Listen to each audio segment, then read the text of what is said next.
নমস্কার, আমি অর্পিতা। শুরু করছি পলিটিক্স। সংসদ অধিবেশনের গোড়াতেই অন্তর্জালী যাত্রা হলো নরেন্দ্র মোদীর সহমত সওয়ালে। বিরোধী মঞ্চের তোলা ডিভিশনের দাবি উড়িয়ে বুধবার ধ্বনি ভোটে নির্বাচিত হলেন 18তম লোকসভার নয়া স্পিকার।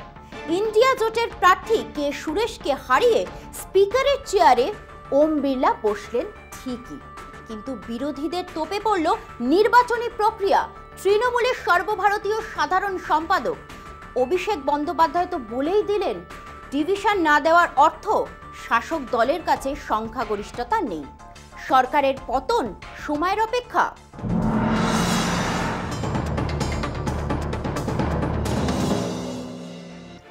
অধিবেশনের শুরু থেকে লোকসভার স্পিকার নির্বাচন ঘিরে টানটান উত্তেজনা তৈরি হয়েছিল এনডিএ ইন্ডিয়া দুই শিবিরে। ডেপুটি স্পিকারের পদ চেয়ে ব্যর্থ হওয়ায় সর্বসম্মত স্পিকার নির্বাচন থেকে সরে এসেছিল ইন্ডিয়া জোট। উল্টে সরাসরি লড়াইয়ে নেমে এনডিএর ওম বিড়লার বিরুদ্ধে কেরলের 8 বারের সাংসদ কে সুরেশকে স্পিকার পদপ্রার্থী ঘোষণা করেছিল বিরোধী মঞ্চ। ভোটাভুটিতে স্পিকার নির্বাচনের দিন ছিল বুধবার, কিন্তু কোথায় কি ভোটাভুটির ধার কাজ মারালেন না এনডিএ মনোনীত প্রোটেম স্পিকার ভাতৃহরি মহতাব। ইন্ডিয়া জোটের একাধিক দলনেতার দাবি উড়িয়ে ধ্বনি ভোটে পাশ করানো হলো স্পিকার নির্বাচন। সংসদ শুরুর প্রথম প্রহরেই অকাল মৃত্যু ঘটল শাসকের হাতে হাত ধরে দেশ চালানোর প্রতিশ্রুতি। বিরোধীদের তরফে যে কোনো রকম চ্যালেঞ্জ আনা হলে স্পিকারের কর্তব্য সম্পর্কে স্পষ্ট উল্লেখ রয়েছে সংসদের ডিভিশন সংক্রান্ত আচরণবিধিতে। বলা হয়েছে, চ্যালেঞ্জ সমাধানে স্পিকার স্বয়ংক্রিয় ভোট রেকর্ডার কিংবা ধ্বনি ভোট দুয়েরই সাহায্য নিতে পারেন, যদিও কোনোটাই বাধ্যতামূলক নয়। কিন্তু সংসদ চালানোর ক্ষেত্রে যে নিয়মবিধি শেষ কথা নয়, অতীতে তার ভুরি ভুরি নজির রয়েছে লোকসভায়। এক্ষেত্রে বহুদিনের চলে আসা রীতি বা প্রথা কিংবা পুরনো নজিরকে দৃষ্টান্ত করতে পারেন স্পিকার, কিন্তু মোদির তৃতীয় শাসনকালের সূচনা সেই উদারতা দেখাতে পারল না। স্পিকার নির্বাচন সংসদীয় রাজনীতিতে অবশ্য নতুন নয়। এর আগে তিনবার এমন পরিস্থিতির মুখোমুখি হয়েছে লোকসভা। 1952 সালে কংগ্রেস প্রার্থী জিভি মাভালাঙ্কারের সঙ্গে ভোটের লড়াই হয়েছিল বিরোধী প্রার্থী শঙ্কর শান্তারামের, জিতেছিলেন মাভালাঙ্কার। 1967তেও একই ঘটনার সাক্ষী ছিল সংসদ। টি বিশ্বনাথমকে হারিয়ে স্পিকার নির্বাচনে জিতেছিলেন কংগ্রেসের নীলম সঞ্জীব রেড্ডি। তৃতীয় লড়াই হয়েছিল 1976-এ, জগন্নাথ রাও যোশীকে হারিয়ে স্পিকার হয়েছিলেন কংগ্রেসের বলিরাম ভগত। আর চতুর্থ নির্বাচন 2024-এর 26শে জুন। তৃতীয়বারের জন্য স্পিকারের আসনে বসলেন এনডিএ প্রার্থী ওম বিড়লা। সংসদের বাইরে শাসক দলের বিরুদ্ধে এ নিয়ে সরব তৃণমূলের সর্বভারতীয় সাধারণ সম্পাদক অভিষেক বন্দ্যোপাধ্যায়। তার বক্তব্য, বিরোধী পক্ষের একজন সদস্য ডিভিশন চাইলে সংসদকে তার মান্যতা দিতে হবে। নিয়ম হচ্ছে, লোকসভার কার্যপ্রণালী যদি আপনি দেখেন, একজন সদস্য যদি ডিভিশন চায় তাহলে অধ্যক্ষকে, এক্ষেত্রে প্রোটেম স্পিকার, তাকে ডিভিশন অ্যালাউ করতে হয়। এক্ষেত্রে আপনারা যদি সিসিটিভি ফুটেজ দেখেন বা পার্লামেন্টের যে স্ট্রিমিং হয়েছে ফুটেজ বার করে দেখেন, এখানে প্রতিপক্ষ যারা রয়েছে ইন্ডিয়া ব্লকের একাধিক প্রতিনিধি ডিভিশন চেয়েছে এবং চাওয়ার পরও ডিভিশন অ্যালাউ করা হয়নি, এবং এটা স্পষ্টত প্রমাণ যে বিজেপির কাছে সংখ্যাগরিষ্ঠতা নেই। সুতরাং এই যে সরকার চলছে, এটা অবৈধ, অনৈতিক, আনকনস্টিটিউশনাল গভর্নমেন্ট, এবং এই সরকারের পতন সময়ের অপেক্ষা আমার মনে হয়।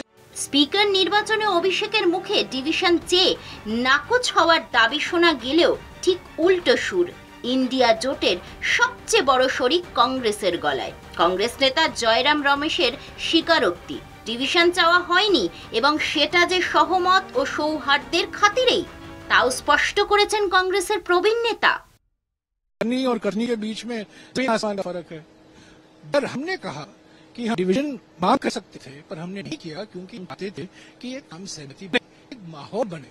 राहुल का भाषण भी अगर सुनेंगे, वही तो इसी भावना के साथ उन्होंने भाषण दिया कि हम आपको सहयोग करेंगे, हमारी आवाज को आप दीजिए, हमारी आवाज को मत दबाइए, हम भी चुनकर आए हैं, हमें जहाँ देश मिला है। तो इस माहौल में हमने डिवीजन मांगना हमने उचित नहीं समझा। স্পিকার নির্বাচনকে কেন্দ্র করে বিরোধী শিবিরের দুই নেতার দুই মত কি তাহলে কংগ্রেস তৃণমূলের চিরকেই ফের প্রকাশ্যে আনলো, নাকি প্রথমে অভিষেকের সঙ্গে সংসদে বসে কথা ও পরে মমতা বন্দ্যোপাধ্যায়কে রাহুল গান্ধীর ফোন সম্পর্কের বরফ গলাতে পারেনি? রয়েই গেল সেই প্রশ্ন। এখন সময় একটা বিরতির, ফিরছি বিরতি নিয়ে, সঙ্গে থাকুন। 10 বছর পর বিরোধী দলনেতা পেল অষ্টাদশ লোকসভা। কংগ্রেস সাংসদ রাহুল গান্ধী তাঁর 20 বছরের সংসদীয় জীবনে এই প্রথম সংসদীয় পদ গ্রহণের সুযোগ পেলেন। বাবা রাজীব, মা সোনিয়ার পর গান্ধী পরিবারের তৃতীয় সদস্য যিনি বিরোধী দলনেতার পদে এলেন। Speaker sir, this house represents the voice of India's people. And you, Speaker sir, are the final arbiter of that voice. Of course, the government has political power, but the opposition also represents the voice of India's people. সংসদীয় গণতন্ত্রে বিরোধী দলনেতাকে পরিভাষায় বলা হয় prime minister in waiting, অর্থাৎ বিরোধীদের গুরুত্বের অগ্রাধিকারী সংসদের অধিবেশনে স্বীকৃত। Parliament belongs to opposition. তাই ওম বিড়লা নির্বাচিত হওয়ার পর সংসদীয় প্রথা মেনে প্রধানমন্ত্রীর সঙ্গে বিরোধী দলনেতাকেও তার আসন ছেড়ে এসে তাকে অভিনন্দিত করতে হয়। এই দৃশ্য মোদি জমানায় এই প্রথম। 2014 সালে একক সংখ্যাগরিষ্ঠতা বিজেপির নেতা হিসেবে নরেন্দ্র মোদী ক্ষমতায় বসলেন। তখন থেকেই লোকসভা বিরোধী দলনেতাহীন। লোকসভার বিরোধী দলনেতার মর্যাদা পেতে এককভাবে 55 সদস্যের প্রয়োজন, কিন্তু মোদি জমানায় কংগ্রেস সেই সংখ্যা অর্জন করতে না পারায় লোকসভায় বিরোধী দলনেতার পদটি শূন্য ছিল।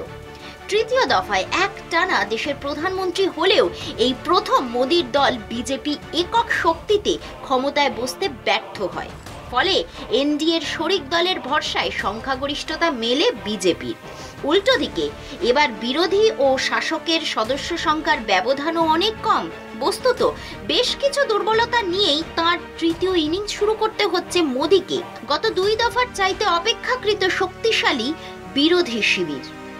রাহুল তার ইনিংস শুরুর আগেই ইন্ডিয়ার অন্যতম শরিক নেত্রী মমতা ও অভিষেক বন্দ্যোপাধ্যায়ের সঙ্গে অধ্যক্ষ নির্বাচন নিয়ে আলোচনা সেরে নিয়ে সেই সমন্বয়ের পক্ষে সদর্থক বার্তা দিয়েছেন। স্বভাবতই বিরোধী দলনেতার দায়িত্ব যতটা গুরুত্বপূর্ণ ততটাই তার মর্যাদা রক্ষার দায় সরকার পক্ষের। সপ্তদশ লোকসভা বেশ কিছু বিল পাশ হয়েছে বিনা বিতর্কে। রেকর্ড সংখ্যক সাংসদকে সাসপেন্ড করেছিলেন। আজ দ্বিতীয়বার অধ্যক্ষের পদে নির্বাচিত ওম বিড়লা। এমনকি যে ক্ষিপ্রতায় রাহুল গান্ধীর সাংসদ পদ খারিজ করেছিলেন ওম বিড়লা, তাও নজিরবিহীন। শেষ তাক আদালতের হস্তক্ষেপে অধ্যক্ষকে সেই খারিজের সিদ্ধান্ত ফিরিয়ে নিতে হয়। সেই থেকেই রাহুল সহ বিরোধীরা মোদি জামানায় সংবিধানের পবিত্রতা বিপন্ন বলে দাবি করে এসেছেন। তাই কেবল বক্তৃতায় সৌজন্যের আনুষ্ঠানিকতা নয়, চাই বিরোধী স্বরের মর্যাদা। Speaker sir, it is very important that cooperation happens on the basis of trust. It is very important that the voice of the opposition is allowed to be represented in this house. My impression, sir, that a house doesn't run properly if there is no leader of the opposition officially. But we are glad that now our country has got one leader of the opposition in the parliament. Sir, a house belongs to the opposition. Yes. This attitude is to be adopted by the ruling party itself. Sir, you may have your good wishes, your good intention, but sometimes you have to bow down to the ruling party's pressure, which my experiences say. Sir, suspension of 150 MPs on one day, it has happened in this country.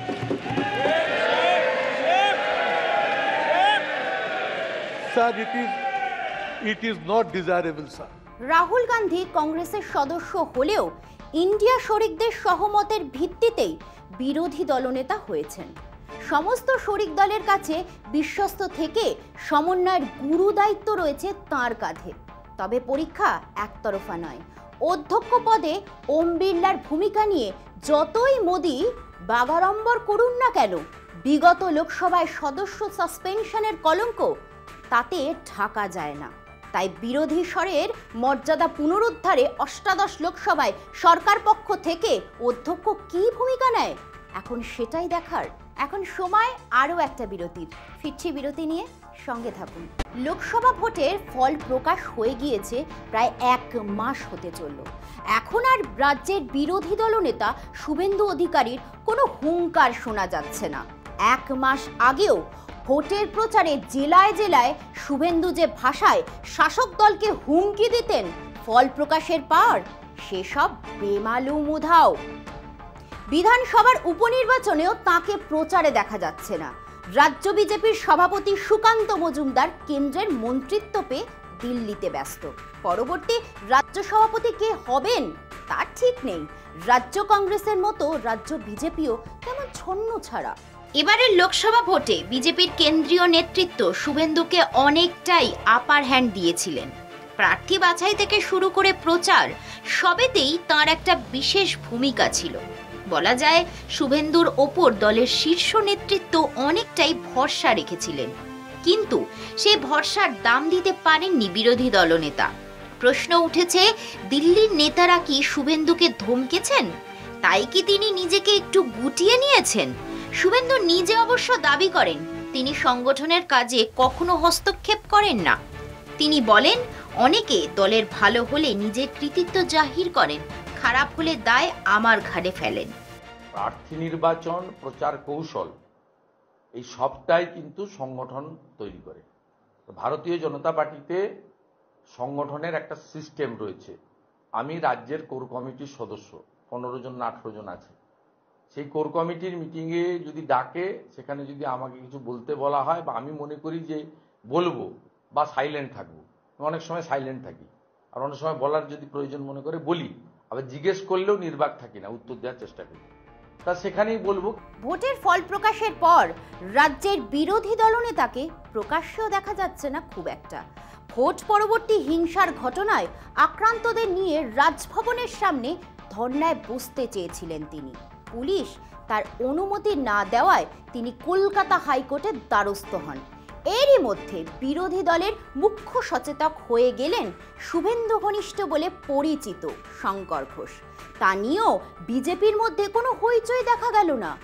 আগের মুখ্য সচেতক মনোজ টিগ্গা সংসদে নির্বাচিত হওয়ায় সেই পদ শূন্য হয়েছে। ওই শূন্য পদেই বিজেপি শঙ্কর ঘোষকে বসালো। সেটা নিয়েও বিরোধী নেতাকে কিছু বলতে শোনা গেল না। আগামী 10ই জুলাই রাজ্যে 4টি বিধানসভা কেন্দ্রে উপনির্বাচন। 2021 সালের বিধানসভা ভোটে রায়গঞ্জ, বাগদা এবং রানাঘাট দক্ষিণ কেন্দ্রে বিজেপি প্রার্থীরা জয়লাভ করেন। পরবর্তীকালে 3 জনই তৃণমূলে যোগ দেন। আবার সেই 3 জনই লোকসভা ভোটে তৃণমূলের প্রার্থী হয়ে হেরে যান। উপনির্বাচনে রায়গঞ্জ এবং রানাঘাট দক্ষিণ কেন্দ্রে লোকসভা ভোটে পরাজিত 2 প্রার্থীকেই ফের তৃণমূল প্রার্থী করেছে। লোকসভা ভোটের ফলের নিরিখে কলকাতার মানিকতলা ছাড়া বাকি 3 বিধানসভা কেন্দ্রেই এগিয়ে রয়েছে বিজেপি। সেক্ষেত্রে বলা যেতে পারে বিজেপির অ্যাডভান্টেজ স্টেজে রয়েছে। তবু বিজেপিকে তেড়ে ফুঁড়ে উঠতে দেখা যাচ্ছে না। শুভেন্দু কয়েকদিন আগেই বলেছিলেন, দল বললে আমি উপনির্বাচনে প্রচারে যাব। 4 জায়গায় প্রার্থী হওয়ার পরে পার্টির স্টেট অফিস থেকে প্রচারের জন্য যদি আমাকে বলে, আমি আমার নিজের গাড়িতে, আমি তো সরকারি গাড়ি চড়ি না, আর পার্টি থেকেও তেল নিই না, আমি নিজে তেল ভরে আমার বাড়ির পয়সায়, পেট্রোল পাম্পটা পাচ্ছে, কয়েক লক্ষ টাকা রোজগার আছে, বৈধ রোজগার, সেই তেল ঢুকিয়ে আমি যাব। আর যদি রায়গঞ্জে প্রচারে যেতে হয়, ফিরতে পারবো না, ওখানে থাকতে হবে, তাহলে মালদাতে হোটেল ভাড়াটাও আমি নিজে পেমেন্ট করে থাকবো। এবং যেখানে যেখানে আমাকে প্রচার করতে বলা হয় আমি সেখানে প্রচারে যাই। সংগঠিত করার কাজটা আমার নয়। সব মিলিয়ে যা পরিস্থিতি, তাতে বিজেপি লোকসভা ভোটের পর একটু ছিনিয়েই পড়েছে। আগেই বলেছি, বিরোধী দলনেতার মুখে ইদানিং আর তৃণমূলকে দেখে নেব, বুঝে নেব, জাতীয় হুমকি বা হুঙ্কার শোনা যাচ্ছে না। এখন দেখার উপনির্বাচনে তিনি আদৌ প্রচারে নামেন কিনা, নাকি তৃণমূলকে বিজেপি ময়দান ছেড়ে দেবে। পলিটিক্স আজ এই পর্যন্তই। দেখতে থাকুন কলকাতা টিভি, রাত দিন 7 দিন।